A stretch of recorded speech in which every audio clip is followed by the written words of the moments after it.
Hello, YouTubers, fellow reloaders, collectors, antiquers, enthusiasts, hobbyists, other ists, and ers.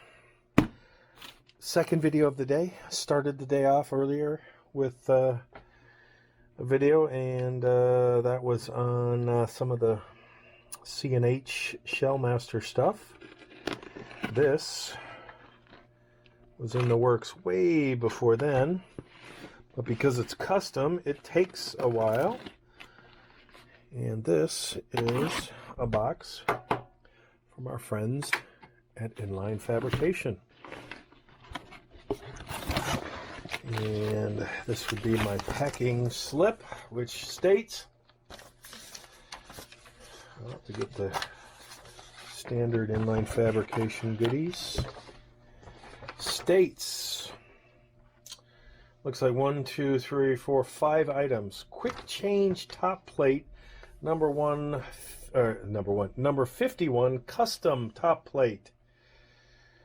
Output bracket for the Lee Pro 4000, a large green bin, a standard green bin, and then, the fifth item was a shipping addendum because I added some stuff. Meaning from the original order. So the original order was the custom top plate, and this is going to be for a green machine so that I can green machine reload on my flush plate system.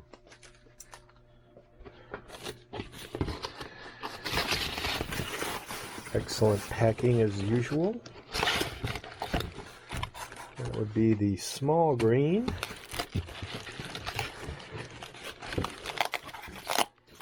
That would be the large green. That would give me what I would call a modern flair. A whole lot of packing. That would give me the modern flair to one of my green machines, because as you know, there are now 3 in play with 2 more on the way. Oh, look at that, a wrap. There's no reason to open this yet because I will actually save it for a mounting video of the green machine, of one of the green machines, to my bench. And I would think right at this moment everyone's a little tired of green machine because I finished one series,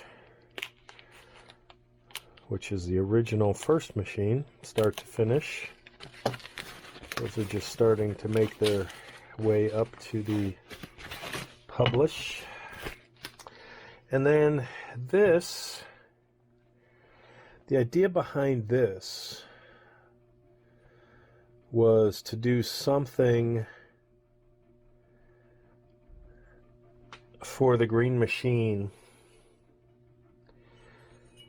and my something was an idea, again for $9, the amount of steel and whatever. My thought was to maybe use these holes, which I don't know if they actually line up to the green machine plate, but my thought was to take this, heat this, and bend it up, and maybe have to cut this so that I slide this over. So effectively, think of this, but in, a mirror image. So if this was, if the green machine output was right here, which it's actually on the right side, I'm trying to make this, only I need it in this configuration so that the bin is on the right hand side, kind of like this, but the plate We'll have to see how that goes. Maybe that's an option. Maybe the plate, maybe this could slide under here to some degree, or on top, and do something like that. That was my thought. I'm probably a little bonkers in that thinking, but sometimes you got to think outside the box. Sometimes you have to break the box to think outside the box.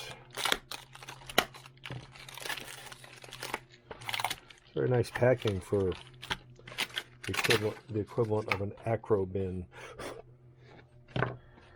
which you wouldn't get in too many other places. This level of packing detail. Gotta hand it to Dan and company. They pack. They some packers. They are some packers. All right, so there are my green bins. First green bins I've ever ordered and or owned. All right, so that takes care of that bundle and this video. So we have a custom plate for the Green Machine. We have a mount that I might be doing something with. My first thought is to heat this and bend it, which may actually break it, but it's, you know, 1/8 of an inch thick, so maybe heating and bending works. And then a large bin and a small bin. And actually I think the small bin's better. I don't know that I would use the large bin, but on the Green Machine that you all haven't seen yet to be posted, the large bin might work quite nicely. In any case, we have Green Machine bins. That is it for now. Take care, folks. Good day, YouTubers, fellow reloaders, old press lovers, tinkerers, antiquers, collectors, hoarders, old people, young people, everything in between. We'll do a couple of unboxings, unbaggings. This little device is something I found by accident, which I can say about a lot of things.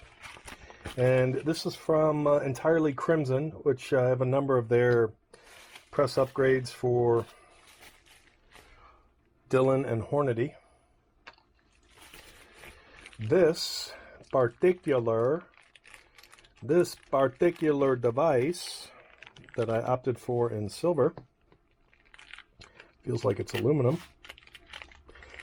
because of its weight,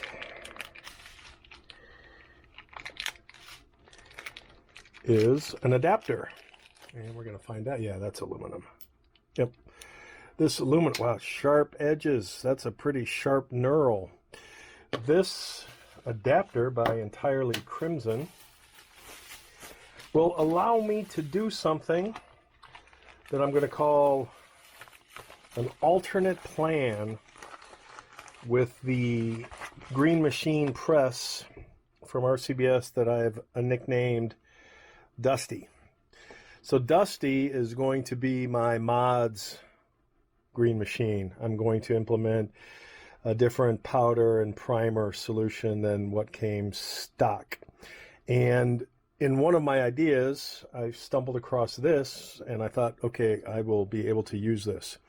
So this takes a standard 7/8 inch die threading and allows you to couple it with a Lee powder charging solution. So more to come on this one.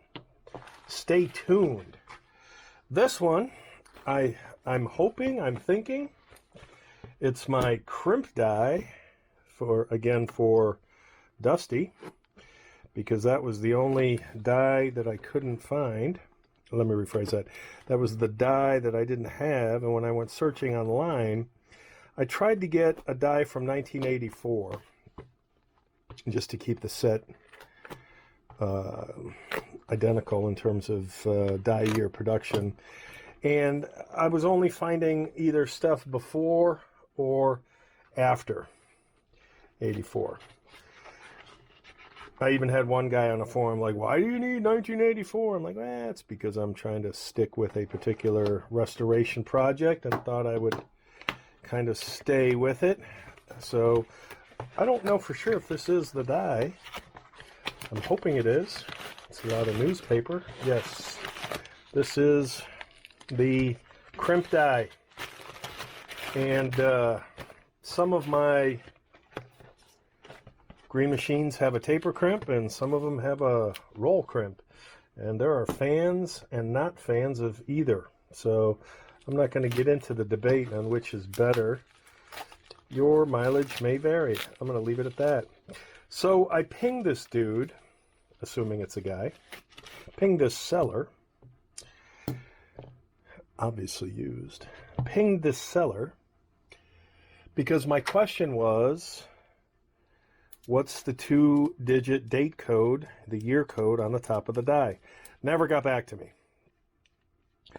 But he's one of the people who had a money-back guarantee, 30-day money-back guarantee. So I thought, all right, I'll buy this, and if it's not what I think it is, I'll return it. And the other person had, what was the date code? Can't remember, but not what I was looking for, and they had no returns. So we're going to find out what the date code is. Huh? 81. Not bad. 81. All right, so I'm going to clean this up on the wire brush, and I will install it in, oh, that's dirty but salvageable. I will install this in Dusty, and then we will talk about Dusty. All right, so that gamble actually paid off. A lot of times the gambles do not pay off. So this was closest to the year. I think I have an 84 in Dusty. I don't know. We'll see when I showcase Dusty. That's it for now. Just a quickie. RCBS dies clean up so easily and so quickly. This now looks, shiny new. Again, it's a taper crimp from 1981 RCBS 38357. Even the lock ring cleaned up quite nice.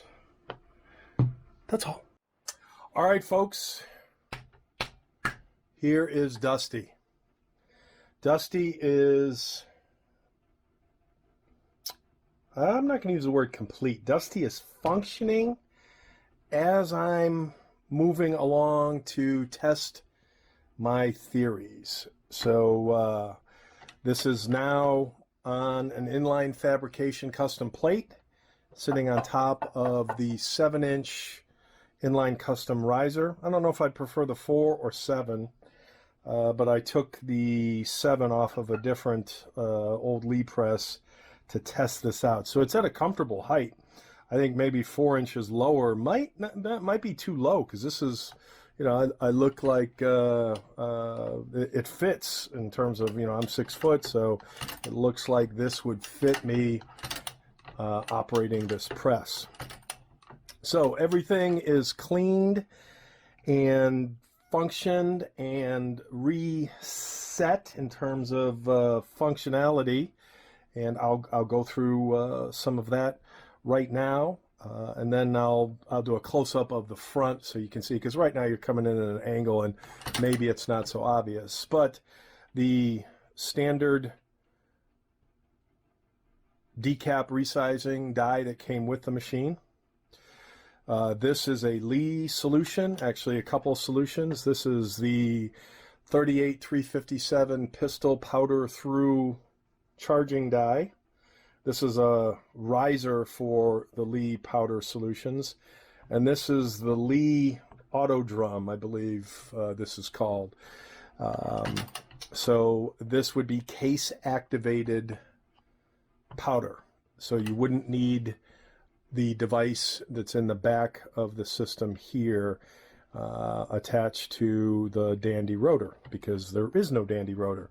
This is the bullet seating die that came with the system that has been adjusted to my 1.585 seating of 357 Magnum, and this is the taper crimp die that has been set / adjusted. I will run through, because there will be some naysayers that say, oh, this is bullshit, it doesn't work. So I will also add, this thing has been quite the bear to tame when it comes to a priming tube. Very challenging to do the cam in the back underside, as well as adjusting plates, you name it. Trying to adjust this to get a primer to seat correctly has been challenging, to say the least. So here's one of my test primers, and because this is on video, obviously it will not work because that's the way it goes. So let me take this back out, because there is a way to do this. I'm going to insert this one primer down in there. It is now in there. I will seat it. Let me grab a little rod. This is my follower rod for Hornady. The lock and load, red obviously means I'm out of primers.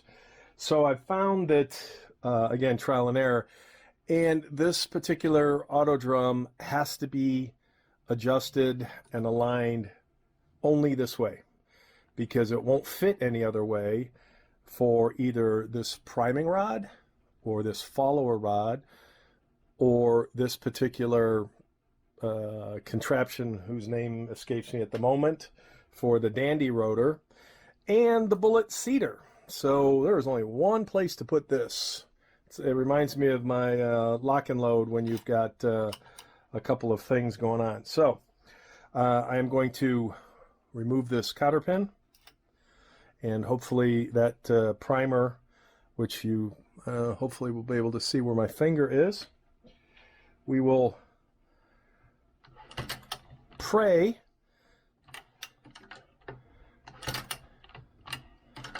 and we will fail. There's the primer. It is finicky, finicky, finicky, finicky. So I'll try it again. Primer. And maybe with a stack of primers and some weight, that makes a difference. I don't know. But all I'll say is, oh, there, we have primer. All I'll say is it was, you know, I don't want to use the term unreliable. It wasn't necessarily reliable. Pop my follower back in there again. There's a primer. Oops. Let me push that all the way to the end. There's our primer again. Pop it in. Actually, I guess it doesn't matter which way it seats because I'm not using it. But, and no primer. And no primer. And no primer. So if I take this out, something tells me I'm going to see my primer stuck. Just bouncing around in there.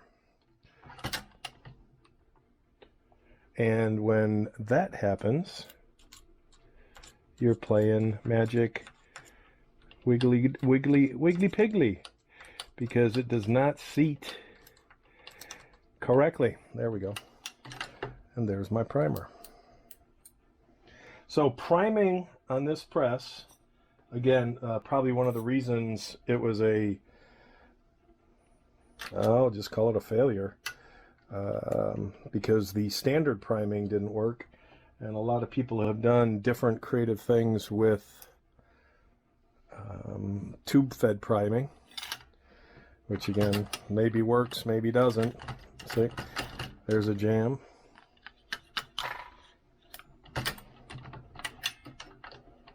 No primer. So this would be an MFer to troubleshoot constantly with, and there's my primer, with the primer. So priming, not so successful. Other functions, more successful, which I will talk about now. So these, obviously I've run through. We're not going to be priming, but we will go through the action of putting the primer up into the pocket, which introduces its own little challenges, because when you, and I've got a bottle down here for decapping, when you do prime, there, and there's the upstroke, so it's locked in there, you have to make sure that these plates are adjusted, this front plate, as well as the spring and tension on the rear plate. Otherwise, this will just pop out when you try to, and what I should have done, which I will do now, I'll short stroke it. I will demonstrate that this doesn't seat, so it's not belled.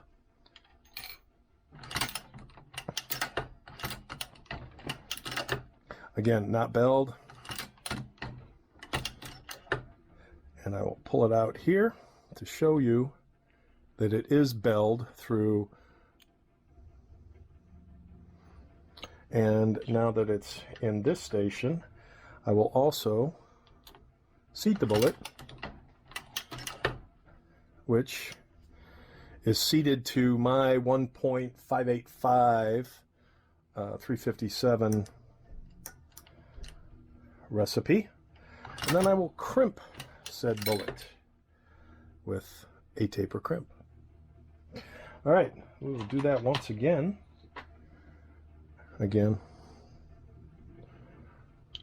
This does not, you could probably get it to sit, but it's not belled.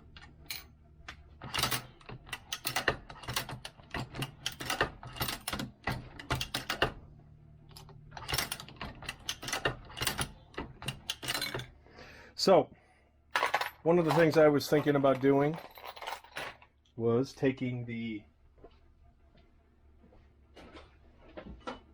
Inline Fabrication plate and maybe cutting this plate and installing it right here, so that essentially this would be right here. So kind of something, can you see that? No, you can't really see that. Let me lower. Dun, dun, dun, dun, dun. So if I were to install this, you know, cut this, maybe use this hole to put it right here underneath the press, so it would come in like this, only right over here, and then maybe, so it would be, you know, the equivalent of this, only over here, which might work. You know, it's not as elegant as something right here, but in order to put something right here, I'd have to probably build a wood base that comes out to here. Not necessarily something I want to do, because that would make this thing huge. I did want to add, I figured out, helps to RTFM, as well as, you know, put some puzzle pieces together. I did figure out what these two pieces are. And in an older video, I showed something similar to this with what looks like die threads. And that is the same thing as this, I believe, only it was meant to be put into station number 1, which I don't have these things super tight, which is probably why they're wiggling a little. I need to put the brass caps back in before I really tighten these. What this particular one is used for is alignment of, did you hear that click? The alignment of the primer. So this is the primer pocket adjustment tool. So I'll leave that out. You should see it drop, or at least hear it drop. And this will not move because it's blocked. So let's try that again. And you saw the drop. All right, so that is the primer pocket alignment tool, adjustment tool. This one is meant for the first station. Again, it's the primer pocket, but it's the first station, which is the decapping and resizing. So that is the transfer bar primer pocket adjustment. So you cannot have a die in here, and this barely clears. Well, now that I have this up, it clears better. But you would put this in without a die, and you would see where the transfer bar lines up with the with this particular hole. And maybe, oh, you know what? Maybe the way the other die works, because I don't know what the threads are. Yeah, these threads look bigger than those threads. I still think the die that had the threads that looks like this is meant for the transfer bar adjustment tool. Again, it's first couple pages of the manual in terms of what those are, and it did say that it came with some Allen wrenches as well. So that is the press functioning the way it's supposed to, minus the irritation of the priming. That's a problem. So I could see this thing going quite fast if you sized and primed off press, and then use this just for powder, seating, and crimping, which again, everybody does their reloading a little bit differently. But operationally wise, once you find where all the issues are, this thing does work its problems out. So because of the priming issue, I think I'm going to abandon my idea of using the Lee auto drum solution. I think I'm not going to do a case activated powder solution. I think I'm going to opt for a manual solution, and again, I'll show you what that will look like after I take this apart and put it in the system. So stay tuned, back in a few minutes with that. All right, folks, in all honesty, this is the one that I kind of like the best. Again, because of the inconsistency with priming, and oh, there's another problem. I will probably have to adjust the rotor head, which in theory should be as simple as doing that. Okay. Always a challenge. Oh, look at that. It's like it was meant for it. Like it was meant for it. Let me just screw this in and see what kind of functionality we have. Look at that.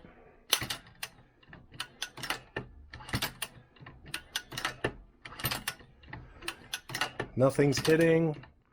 I wanted to leave as much on the press that was original as original. So the Dandy bar, the charging bar, I'll show you the right side of the press. There is very little breathing room in here. I'm debating whether to use this riser for the Lee powder through expansion, coupled with the entirely crimson solution that allows for the mating of the 7/8 inch threading with the Lee die. But this is a nice tight fit that I think this fits the press, pun intended, a little better than the Lee solution. The albeit somewhat elegant, larger / powder solution. Now, removing powder would be a little bit of a bear. So that would be, you know, undoing this nut, pulling this off, and then dumping the powder. But, you know, everything fits, and it cycles, and it allows, you know, all my getting old, all my extras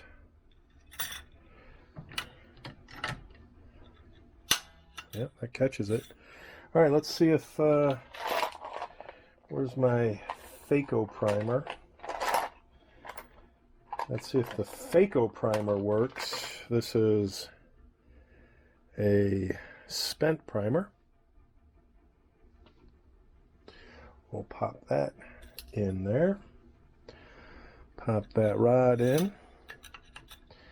And see if anything comes up. No. So again, this is probably why I don't want to do... Oh, it actually did show up. Maybe. I think maybe a better test is not doing one primer at a time. Yeah, I think this, yeah, this might weigh it down too much, because there's my primer. So let's do this. Here's my primer. Let me do that to make sure it's down up in there. And no primer. No primer. No primer. We'll go into troubleshooting mode, and we're going to see that primer right here. Why it doesn't like to... And there we go. So there's a lot to be said for Dillon and Hornady primer reliability in this day and age, I'll tell you that. All right, so we'll feed a couple of bullets and shells. Almost dropped it. That's why I lost my voice there for a second. All right, so just to show you, this is not belled in any way. Let me change the, put this down a little bit. Maybe change the angle so you can see, and I'll do it from the right side as well.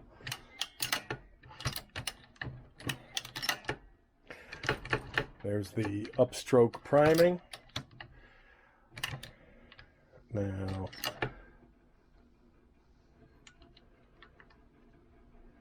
so you can see that it actually seats.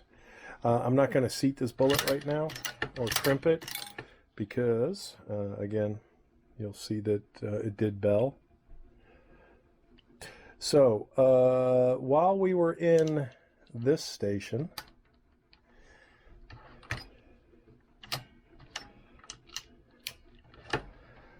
primer locked, and coming down, I should have, there's my powder. Coming in here, there's my bullet, there's my crimp. So again, yeah, and technically, yeah, so let's see if that would work. All right, so we will do this bullet. We'll build that one. Oh, this looks like maybe one that I was experimenting with. So we will resize that. Prime. Actually, bell, powder, bullet. Let's assume I have my little fake thing here.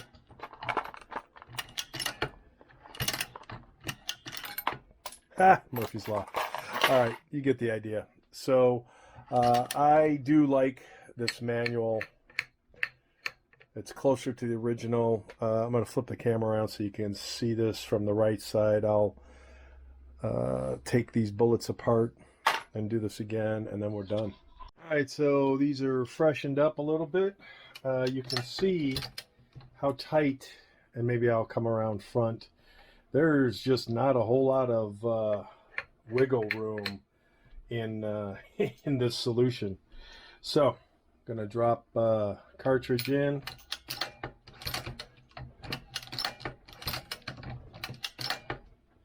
Actually, I probably should have done that cartridge while I was so busy focusing on that.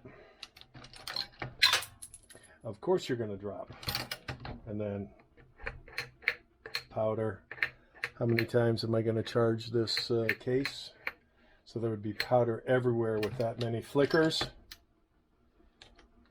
Again, to do old school reloading, this is a gem of a press. And I'll come around front and you can see that. And then we're done. This is going to be off tripod, so a little bit shaky. I'll go through these once again as I change hands. But again, you can see there's just not a whole lot of space. I mean, I can lift this up. I kind of like it the way it is. Everything clears. There's nothing hitting except my hand and the camera. And it runs smooth. Again, so I'll pop this first case in. Pop this second case in.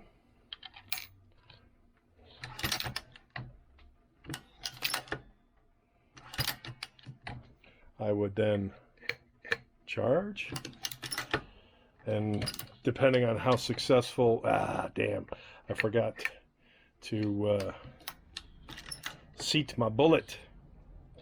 So that first one is a fail.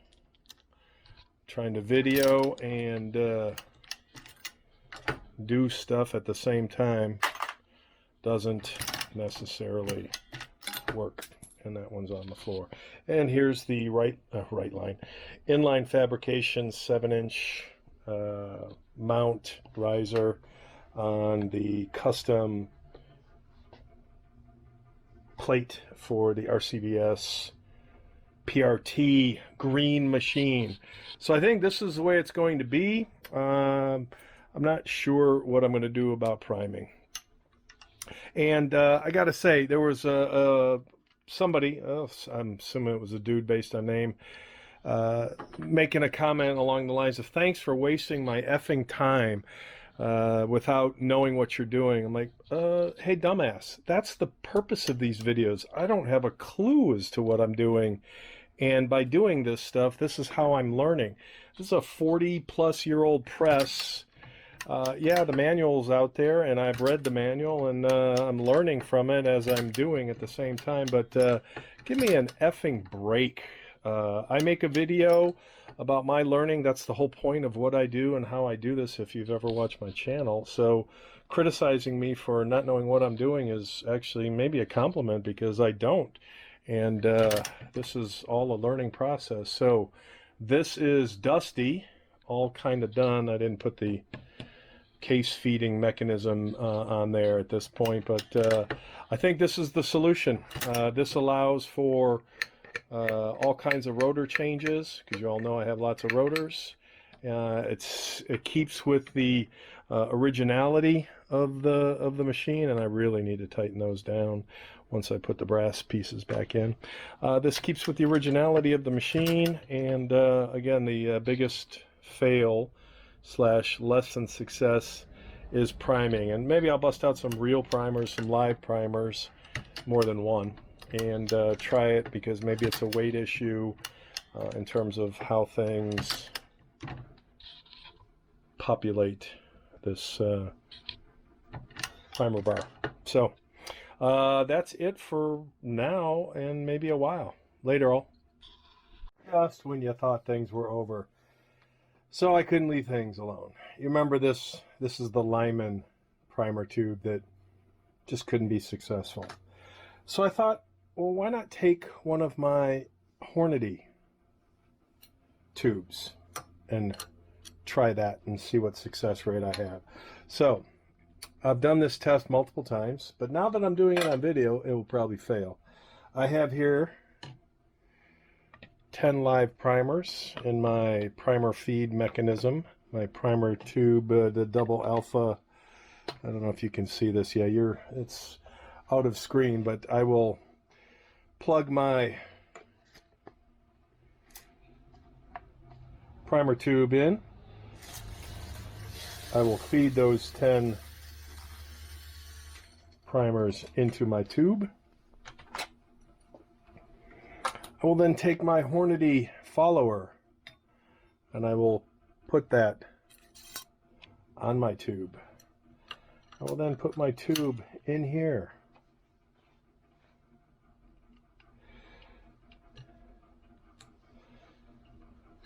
All right, you heard them drop. Okay. And let's see, will the... Oh, no, it will not clear the camera, so I'm going to move the camera back a little bit. So much for my planning.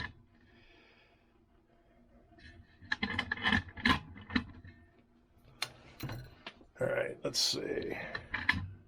Can you see the primer? No. Well, we'll find out in a second.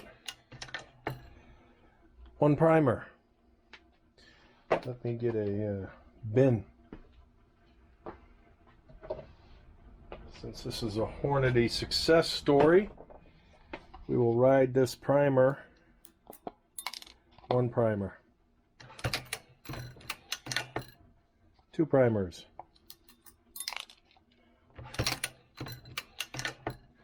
Three primers. Four primers.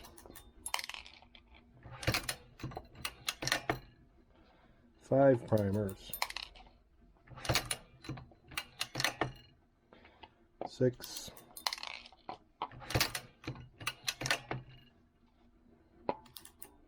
Seven.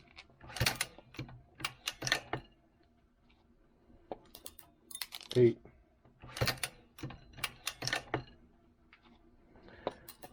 Nine. That is 10 for 10. I've done this multiple times on both, and I can't get this to work beyond one, maybe two.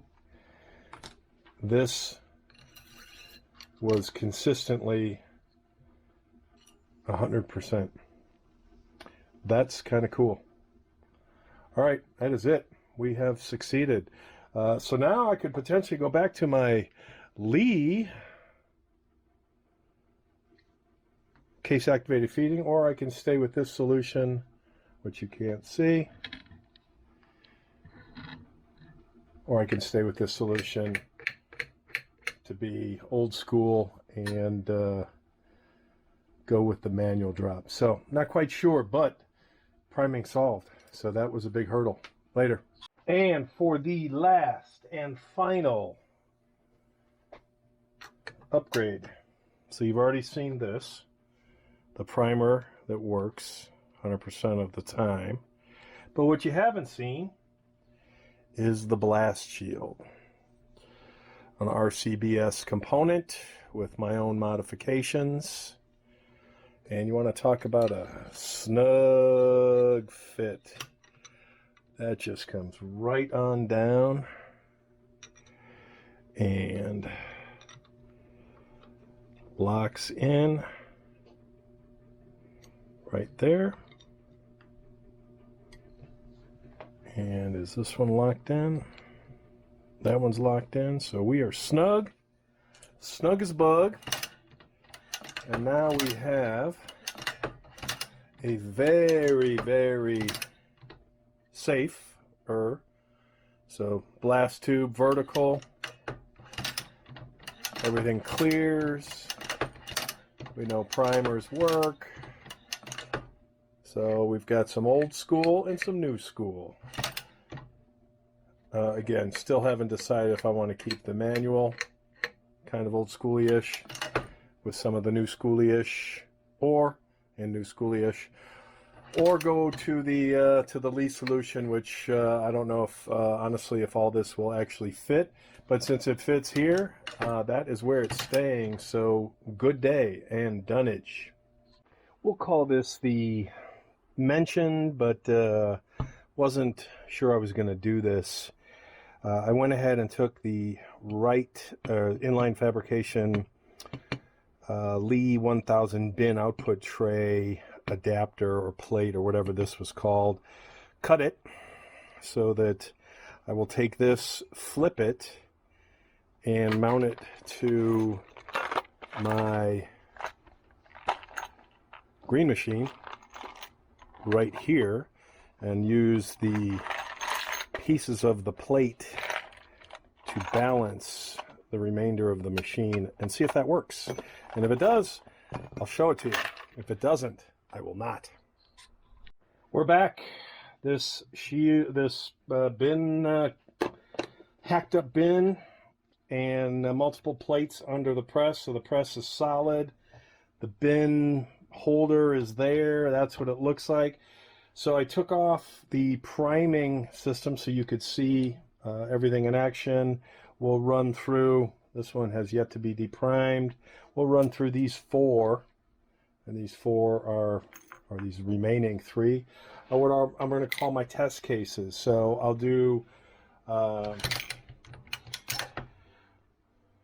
start feeding these and see what happens.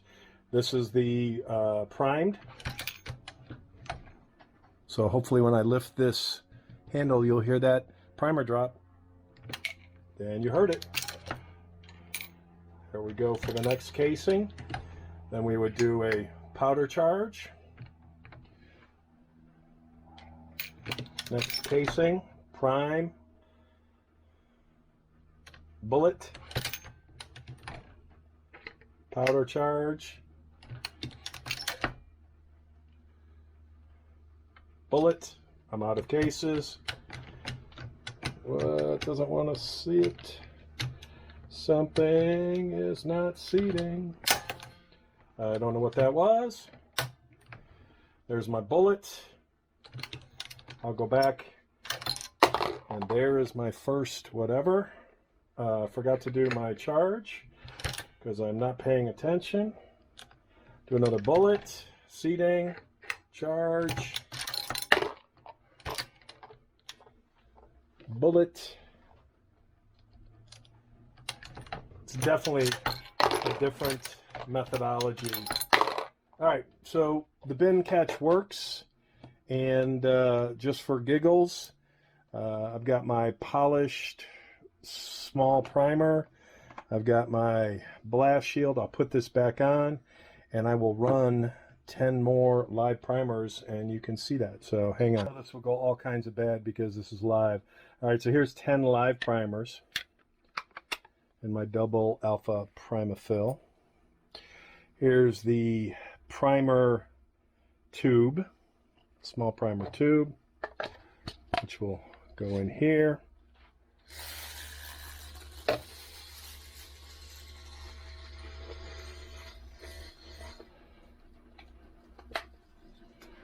Those 10 primers are now in here. I'll put the primer fill rod so you can see. I don't know if you heard. I'll put that in here. So that is seated. Let me screw that in.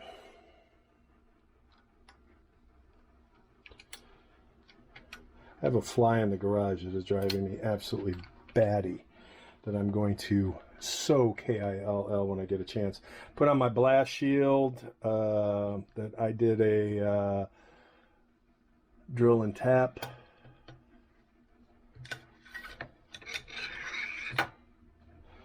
Where's my biggie? Biggie. Lock that in. All right, so hopefully we will get 10 primers that land in here. All right, here we go. 1, 2, 3, 4,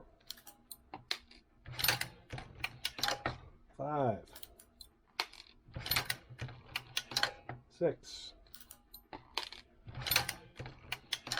7, 8, 9, moment of glory, 10. 10 for 10. So every time I've run this test, and believe me, I've run a few of them, I'm getting 100% primer feeds. So between primer feed, paying attention what's going on with the press in terms of the powder drop being a manual process now. I actually can't see what I was just doing. Being a manual process right now. I kept the press as original as possible, even to the point of keeping the lever dial for the previous powder drop configuration in here. It's a tight fit. Everything fits, nothing touches, albeit very close to touching in terms of what's coming here on all sides. There is air. I should have brought like a playing card to demonstrate that there is air. But now with the bin, which you should be able to see, with my output bin, things are as close to functional slash new, original-ish, new being new condition, also new being new design in terms of using some of the inline fab mounts, riser, plate riser, and bin.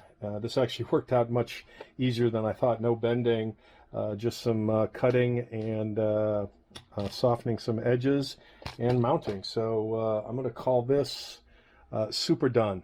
Done, done, done, done. Hello, YouTubers. Yeah, I know I said we were finished with this one by ending with done, done, done, but we're going to call this an afterthought slash epiphany video around the priming system for something that I realized that I was making a little bit too difficult. So when you look at what I've done with the blast shield and the primer tube in here and how successful this is, I wanted to add, I was making it too complicated, because when you look at, and I'll take this off, easier to take that out, because when you look at what I've done with the priming solution, the priming rod, what I was doing, or what I was demonstrating, was, you know, putting the cotter pin in, as I try and do that left-handed and cut myself. Oh, there's a lot of sharp edges on this mother. Oh my goodness, that's going to bleed. Don't do shit left-handed. So what I was doing in the past was I would take this out, which is, I'm going to leave that in because it's in there good. But I would take this out, unscrew it, remove this, wiggle it because it's a very snug fit, put the cotter pin in, then I would put it in my Primafill, my double alpha Primafill. Then I would fill the tube, then I would put the tube back in here, then I would put the follower inside of this, and then I would remove the cotter pin, and the primers would then seat, and then I would put this particular blast shield on, screw it down, and lock it in. So with that process, I would be doing that every single time. Every single time. And I thought to myself, I don't do that with my Hornady. I don't take off the blast shield and take out the primer tube and fill the primer tube and then put the blast shield on. I don't do that with my Dylan either. I fill a separate primer tube with my Primafill, and then I put it up to the Dylan or the Hornady, pull the cotter pin, have the follower in here, and then just let the tube fill. So if you look at how this is designed, the blast shield, you know, you got plenty of room in there, but the way this is designed, that's recessed, and there is a coupling in there. That coupling is meant to fit the primer tube. See? Comes right up to the edge. So what I will be doing going forward is I will leave the blast shield locked in, this turned down. So tightening this with the blast shield locks onto, because the primer tube is the exact length so that it comes right up to that opening. Let me pull the cotter pin out. Comes right up to that opening, and this locks it in so this doesn't move. This is locked in both down here, and then with this pin, with this hex, is locked in against the tube. So going forward, I will not remove this. I will not put the cotter pin in. I will simply fill my primer tube with my Primafill. I will fill my primer tube, and this being on top of here, I will just do this as I do. Notice how it sits in there with the recess, so it can't fall out. You can't misalign it. I will then, just like I do with my Hornady, and it's a lot easier when this doesn't need to be held in my hand because it'll be locked in. I will just pull the pull the cotter pin and let the primers fall with the follower, giving it enough pressure to fill the tube. Remove this, the follower will be in there, and we are done. So that solves having to take this out and unscrew both of these every time I want to fill a primer. So that was my epiphany for priming, and now we're done. And I think I said done, done, done, so I'll add another done. We'll call it done, done, done, done. 4 done.